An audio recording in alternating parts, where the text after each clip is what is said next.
Hi, and welcome back.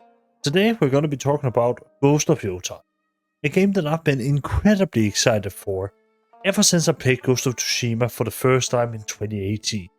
I loved Ghost of Tsushima, and today I wanted to talk to you about whether or not Ghost of Yotei lived up to my expectations for a sequel.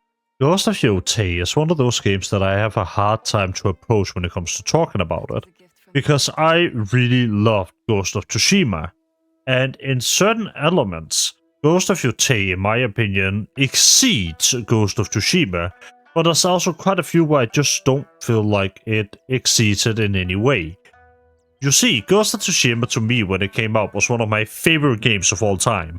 Not only was it set in feudal Japan, but it also innovated on the open world genre through removing the UI, having the world be your guide to your next location and next adventure, which at the time made the game feel so much more immersive.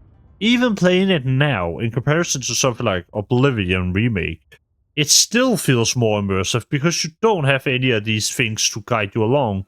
You have the wind, you have the way that the trees go.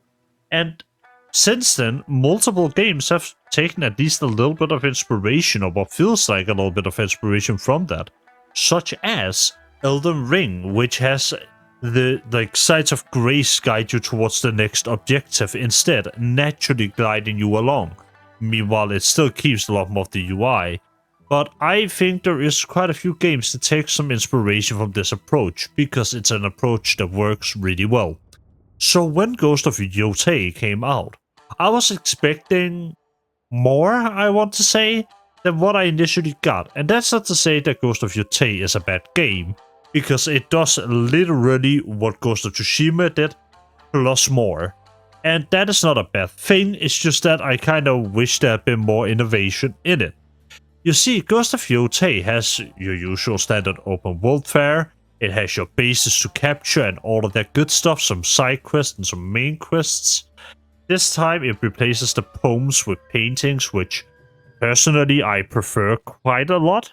I like the paintings and I like the way that it sort of gives you an entire little picture that you can look at the end. Maybe that's my childlike self coming out and just looking at pictures makes me happy. But maybe it's just also the fact that I feel like there's something much more interactive with it. You see, on the PlayStation 5, which is where I play Ghost of Yotei, it has the ability to be drawn on the little middle panel on your controller, and I like the fact that you can sort of draw with your finger and then it happens on screen. There's just something really interactive and immersive about that. And it's one of those things that I really love. I also really like all of the mini games, because once again this year we have a game where you're born as the child of a blacksmith. And I think it's kind of ironic that we had Kingdom Come Deliverance 2 come out this year, now we have this, and they both have a smithing minigame. And while I think the one in Kingdom Come Deliverance 2 is more in depth, I also like the one in Ghost of Yotei, again because it involves using your controller. As you control the hammer when you have to slam it down on the metal by just lifting up your controller and shaking it. You're just shaking that babe. It's fun. It's really fun. I really enjoy that entire sort of thing. I love the fact that I can control things just by moving my controller in real life. However, because Ghost of Yotei places itself so close to Ghost of Tsushima, it also opens itself up for some forms of comparisons. As an example, you see, in Ghost of Tsushima you had your katana, you had your normal bow, longbow, you had your gadgets, and that was sort of it. In Ghost of Yotei, you instead have your normal katana, you have your dual katanas, you have your yari, a spear, you have your Kushigama, which is essentially this almost ice pickaxe looking thing that you can throw and it has like a chain at the end. Really cool weapon, by the way. And you have an Odachi, which is a longer katana. And then you have your normal bow and you have a longbow as well. And then you have scorch bombs, blinding bombs. You have a handgun, or rather a flintlock gun is probably the closer description, and a flintlock rifle. And for me, this is just a little bit too much in the terms of options. Because you see, you don't have stands anymore. So you don't have a stand for each of the weapons. Those weapons are your stands. what that essentially means is when in Ghost of Tsushima you had to swap to the different stands to deal with different enemy types, here you have to swap to different weapons which have different movesets. And I don't necessarily enjoy that as much. And I think the big reason is that I find some of them to just be more fun to play with than others. So there are some that I just want to play with more often than I want to play with the rest of them. But I'm constantly forced to swap around. And I am swapping at such a pace, at least on the harder difficulties, that I just don't feel like it meshes well with the game. And on top of that, the ranged weapons, while awesome and cool, I really don't get why we needed them other than for the visual flair of it. I know there's something really cool about the gun as an example, that I understand. It has been used as a gadget that you use to interrupt unparryable attacks, and I love that. I think that's a cool feature. But your long-range rifle is essentially just your longbow. You can shoot through armor with the longbow as well. This one just takes longer to reload. Like I said, I just don't quite get it, I think. Other than for the cool element, which is definitely there, mind you, it is just not something that I sort of enjoy as much as again Ghost of Tsushima, where it was much more simplified and much more grounded in the like 1600s, just a bow and katana setting. And that is not to say that this is bad either. We have moved a few hundred years away from Ghost of Tsushima in terms of the timeline now. And I don't mind this use of flintlock rifles and all of that. I just wish that they have more of a unique use rather than just being the next longbow-esque type of weapon. And that maybe that's just me and maybe everybody else loves them. I just find it to be a longbow with a longer reload time. And I think that's a bit of a shame. And I think the spear and the Kusagama and the Odachi and all of those weapons are really cool. But I honestly found that I just didn't want to play with some of them. As an example, the Odachi, I just didn't like the moveset off. So every time I had to deal with a heavy enemy, instead of using that, I just used the longbow to one-shot them through the helmet. And it's one of those things where I get that having options is nice, but I preferred the old game where I could have my katana and my fucking katana, and then everything else would just depend on the stance that I'm using on the katana. I just felt like it felt cooler, you know, and I think it's really as simple as that. Then again, I also think this might be intentional, because if it had been that you could swap to each weapon and then they would all have their own stance, I would have been on the dual katana the entire game. No doubt about it. Dual katana is just cool. There's just an inherent big dick factor here. And I think that is why that they made them into like their own stance instead. But I don't know if I really enjoy that as much. The gadgets themselves are really fun. You still have your smoke bombs, you have your powder to throw in enemies' faces and so on. And it's all good. It's really just all good. I really like the way that the flintlock gun works. I think there's even an option, or there should be an option at least, to just have it be less parryable, as some of the enemies can just outright block it, so you can't just spam the fucking gun, which kind of defeats the purpose, but I understand it from a balancing perspective.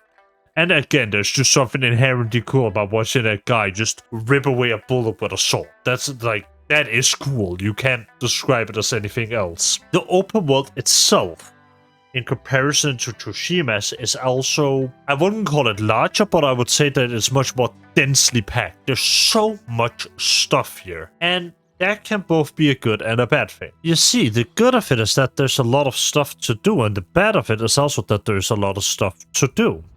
XP have moved over from being a thing that you just get by killing enemies and completing quests, to being something that you deliberately get from altars of reflection, which are just altars where you go in and you bow down to. And the open world itself has evolved into just being more of a, I just go here to complete the thing very quickly and then I move on.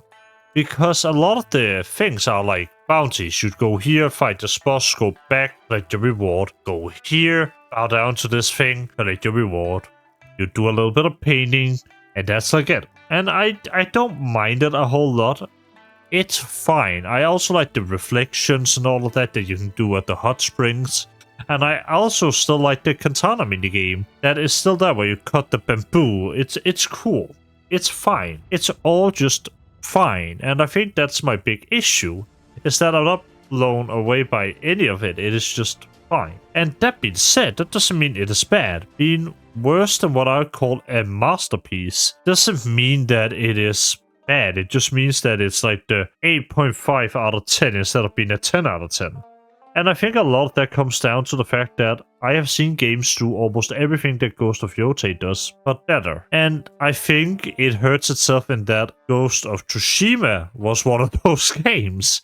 You see, the open world, while it has a lot of great things like the paintings, and it has a little area where you can learn to play a song, and I really love those things as well, where you can play an instrument and whatnot. I think the removal, as an example, of the XP system, where you get XP and this would be like your legend growing to just being a go here, bow down to this statue, has removed a little bit of that immersion. And I've tried to replace some of it by having the different NPCs giving you more information about where the bosses are and what's happening around the place, which will then award you with this sort of map piece that you have to place on your map, like your actual map in the game, to give you a new location, if you don't just happen to stumble upon it. And while this is all good and dandy, I think the removal of the XP system especially has just made me felt less immersed. It is no longer that I kill all of these enemies and I help all of these people and then my legend grows. It is now just that I go here to check off the checklist so I can go and bow down to the altar so I can get my point increase. And I just don't really enjoy that system all that much. The open world itself is still beautiful. There are still moments where I just want to stop and I want to sit down and just take screenshots. I even did that. I posted them on Twitter for some reason. But they are really pretty. I love this game and I love the way it sort of approaches its open world.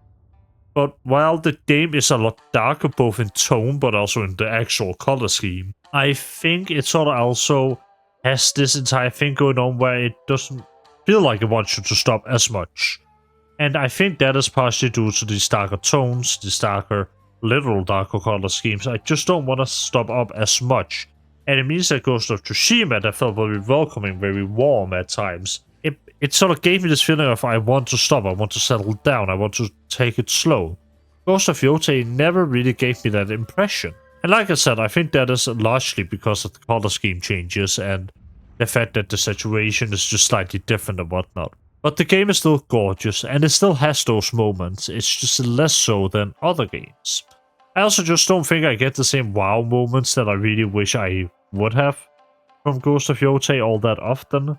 There are times, like there are actual times, especially like the very first time you enter the game after the tutorial section, and there's another time at the beginning of Act 2 that also just has me full-blown jaw-drop moments.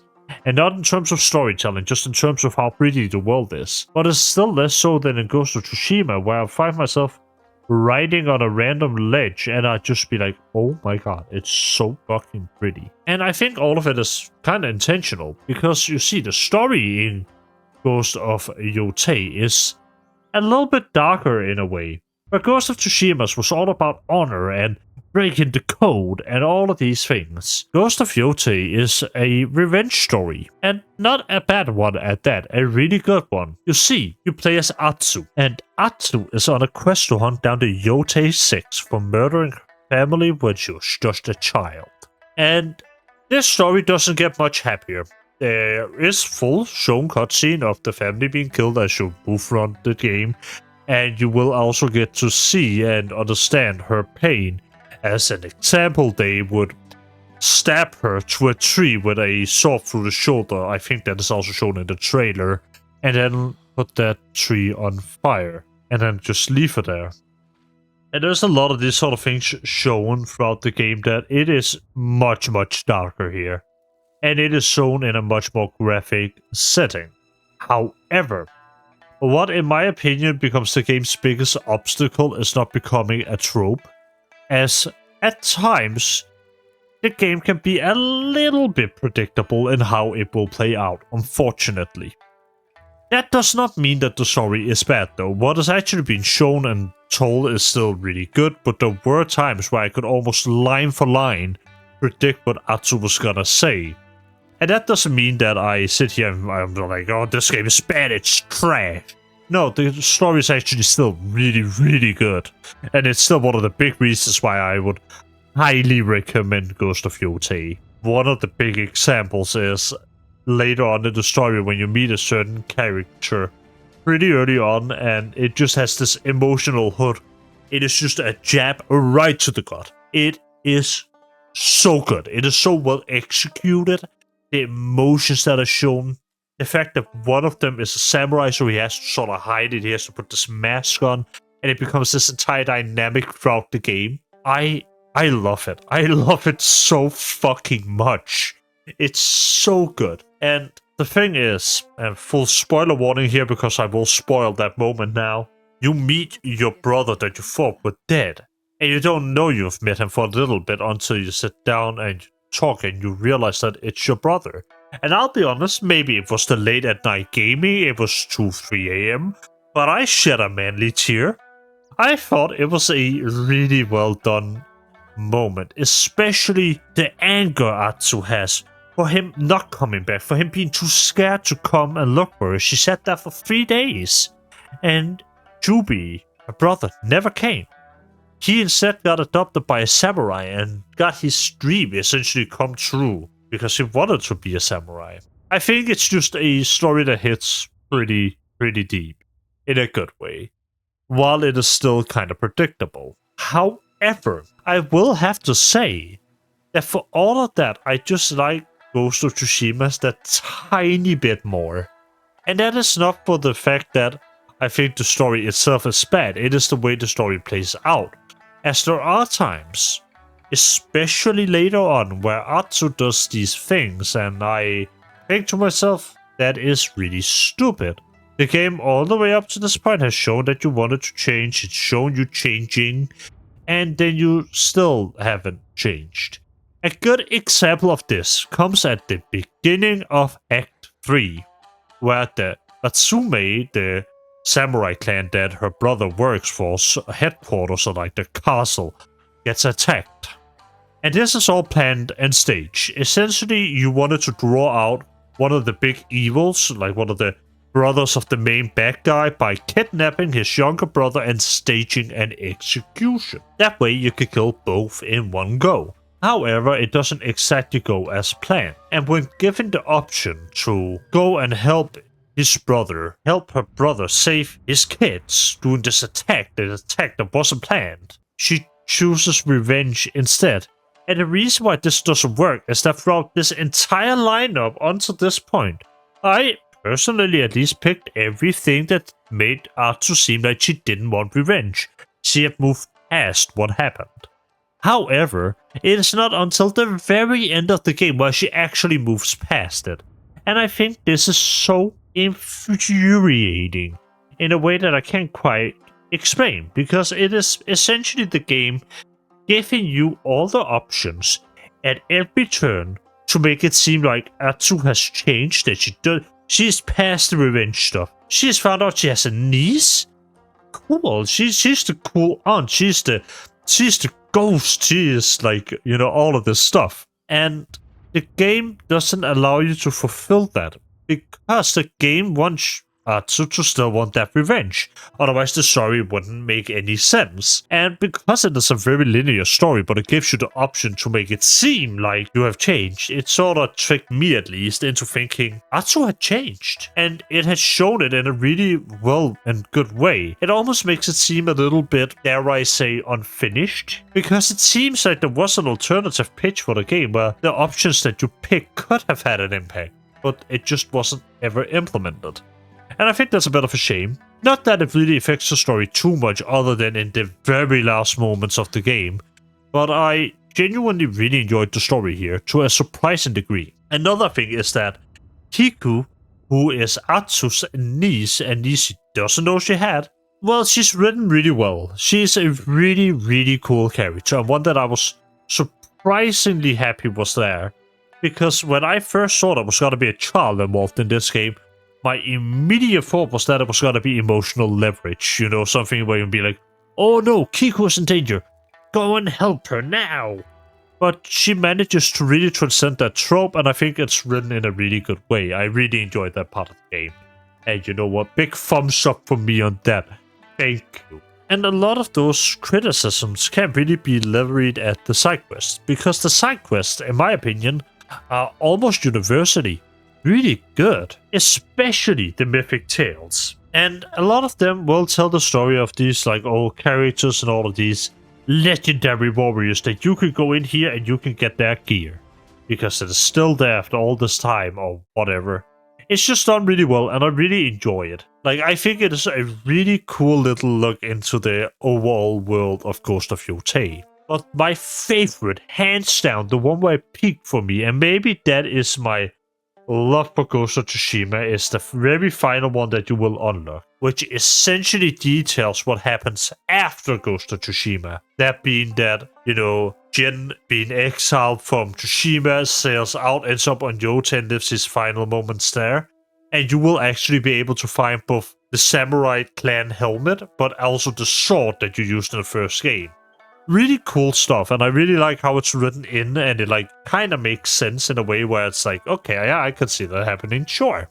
I think it's great, I really do. And I think a lot of the side quests are also just the same thing, right? Like, I don't dislike any of them, I think they're all fine, at the very least, if not straight up good.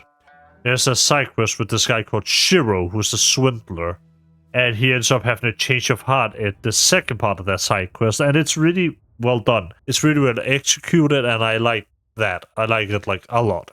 I also really personally, and I really do mean I love the boss fights. And that is not just because they feel more advanced here, but it's also just the fact that they are a little bit harder. Not just in that you have to swap the weapons every 30 fucking seconds, but also the fact that the bosses just deal a lot of damage, and it makes me feel like I have to use my gadgets. Whereas in Ghost of Tsushima, I almost never touched them. In Ghost of Yotei, I was spamming those. Like, I would pull my gun up in the middle of a fight, my rifle, slow down time to take a pot shot at the boss before I go back to, like, stop fighting him. It's cool. I really like the way it's done, and I really like the fact that it makes me switch between all my gadgets at these set moments. Because sometimes switching a lot is fine. My issue is specifically when the game makes me swap all the fucking time, constantly. That I don't like. And all of that stuff also adds up with the dog, because you essentially get this wolf companion that at the beginning will only spawn a few times. But as you do more of its side content, which is essentially just following it and then find a few enemies with it, you'll eventually be able to summon it. And when you summon it, you can actually use it for assassinations. Like, you will do your chain assassination and the wolf will kill a target that is left over. It's a really cool feature and a thing that I'm glad is there. I really like how the wolf is implemented at the end of the game when you can summon it. And honestly, the fact that there's a good girl, in this case in the game, is great. I love the fact that I have a very cute heckin' doggo here. I cannot criticize the doggo. That's all I'm saying. The doggo is great. All of that being said though, I think Ghost of Yotei is a wonderful game. And one that's very well worth picking up, even if I myself initially found myself a little bit disappointed with the fact that it doesn't change anything on the formula. It just builds on top of it, and that's not necessarily a bad thing. One thing the game definitely did make me realize through a few of its references to games such as Infamous is that I really hope that whatever Sucker Punch does next, that it isn't just more of the same. Because Sucker Punch has shown me as a studio that they can make some of the greatest innovations within games. From the moral system in games like Infamous to the open world system in Ghost of Tsushima. I really like what they do. And I'll be there for whatever's next. And what is next is gonna be Ghost of Yotei Rivals, as it isn't out as of recording this. And I'm looking forward to seeing how that pans out, although I might not touch it until it's on PC, because I'm not buying PS Plus. But yeah, that's also about it. Like I said, Ghost of Yotei, really good game. Does it live up to Ghost of Tsushima? I would say so. It is slightly worse in my own opinion than that, but it is still a really good game. And Atsu is a wonderful main character, and I love her story even though it becomes predictable at times. Anyway, I hope you all have a wonderful day. And if you did enjoy the video, you can do the YouTube stuff. Otherwise, just enjoy your day. Thank you for watching, and I'll see you all next time. Bye.